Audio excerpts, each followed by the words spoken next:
मुस्लिम माशरे में एक खतरनाक बीमारी तेजी से फैल रही है, वो है विक्टिमहुड सिंड्रोम। एक ऐसा कैंसर जो कौम को दिन ब दिन दीमक की तरह खोखला कर रहा है।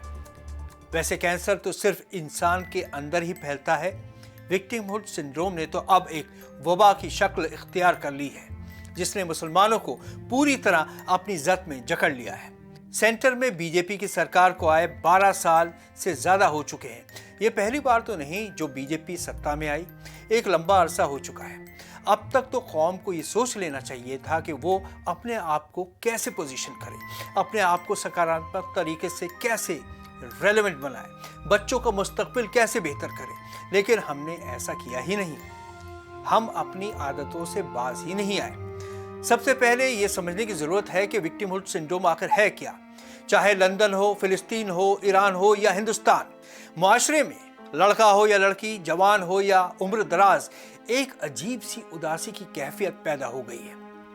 पढ़े लिखे दानिश्वर भी इसकी जब्त में है।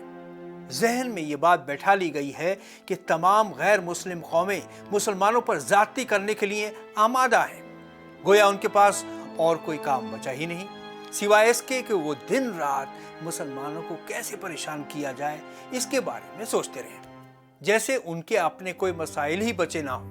हमने विक्टिमहुड सिंड्रोम को इंटरनलाइज कर लिया है, यानी हम दिन रात इसी सोच में मुब्तला हैं कि मुसलमानों पे हर कोई ज्यादती कर रहा है, इसलिए उनका कुछ नहीं हो सकता।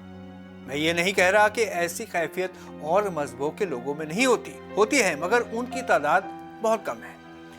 हमें तो बस इंतजार है किसी का जो आएगा और सारी परेशानियों को दूर कर देगा। अंग्रेजी का एक प्लेराइट है सैमुअल बेकेट।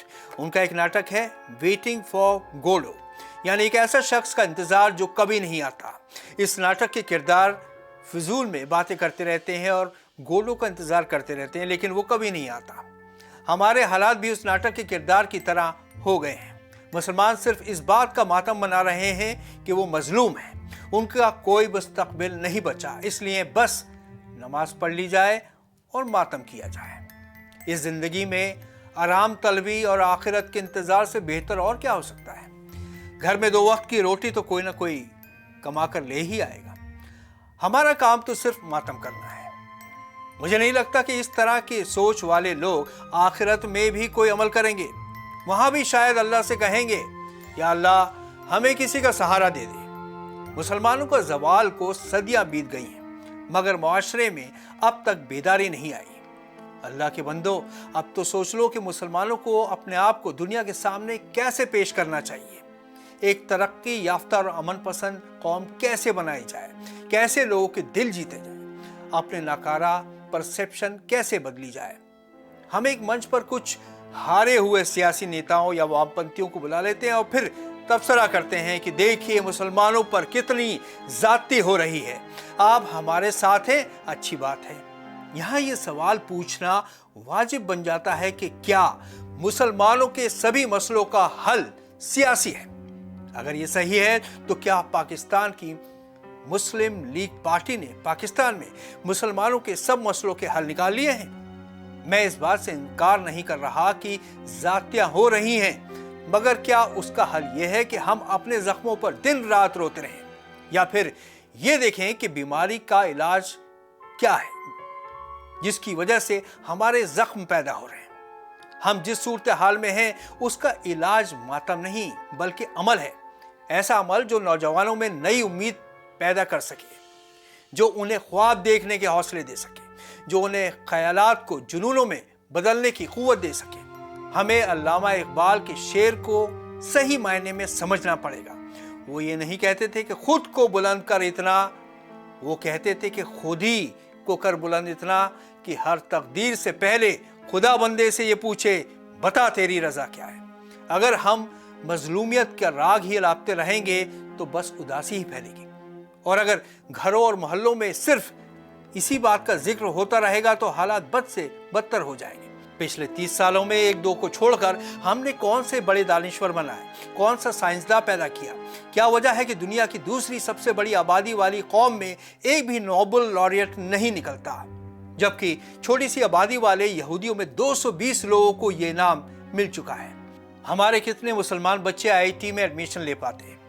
अगर वो आईएएस में आ सकते हैं तो हर शोबे में कामयाब हो सकते हैं, लेकिन इसके लिए नियत और मेहनत की जरूरत है। मगर हम तो रात रात भर जागेंगे और सुबह 11 बजे सोकर उठेंगे, क्योंकि अल्लाह ने रिज़्क देने का वायदा जो किया है। कुछ करने की ललक चंद लोगों में ही महदूद है, क्योंकि हमने सभी के लिए जरिए फराहम ही नहीं किए। हम सिर्फ इसी में फंसे रहे कि अगर पड़ोसी ने 2 बकरों की कुर्बानी की है तो हम 4 करेंगे। हमें औरों पर उंगली उठाने से पहले अपने गिरबान में झांक कर देखना होगा, हम में क्या कमी है जिसकी वजह से ये हालात पैदा हुए। सबसे बड़ी मुश्किल यह है कि हमारे इदारे किसी न किसी मसलक से जुड़े हुए हैं और उनके सरबराह अपने अपने इदारों को महफूज करने में मुब्तला हैं। तो वो कौम के बारे में भला कैसे सोचेंगे? वो तो ये चाहते हैं कि लोग दीन को भी उनके हिसाब से समझे, अपने आप नहीं। औरतों के हुकूक, तालीम, ज़कात और वक्फ के इस्तेमाल जैसे अहम मसाइलों पर हम आम राय नहीं बना पाते हैं, और जब सरकार दखल देती है तो फिर मातम। हम हुकूमत के साथ कोई सकारात्मक बात करने का जरिया ही नहीं बना पाते। एक पर्सनल लॉ बोर्ड है, वो भी हरकत में तभी आती है जब सरकार कानून बनाने की कगार पर होती है। मसाइल और कानून बनाने तक की दूरी लंबी होती है। इस बीच सरकार से बात करने वाला कौन है भला? हाँ, सोशल मीडिया पर सभी अपना अपना गुस्सा इजहार कर देते हैं, मगर सोशल मीडिया से मसले नहीं निपटते, बढ़ जाते हैं। हम में से कितने लोग दीन को सही मायने में समझते हैं? ताउम्र हम दीन को समझने के लिए किसी न किसी का मोहताज क्यों रहते हैं? अगर हम इस्लाम को अच्छी तरह समझते और उसके रास्ते पर चलते तो हमारा ये हाल ना होता। दीन ये कहता है कि हम तालीम याफ्ता हो, मगर सदियां बीत गई हैं, हम यही नहीं समझ पाए हैं कि तालीम ही कामयाबी की कुंजी है। इस वक्त तालीम और तरबियत पर तवज्जो की दरकार है। तालीम ऐसी जो रोज़गार भी दे सके। तालीमी इदारों को कारगर बनाने की ज़रूरत है। अगले 30 सालों में अगर ऐसा हम कर पाए तो हमें विक्टिमहुड सिंड्रोम का मातम नहीं करना पड़ेगा। आदाब।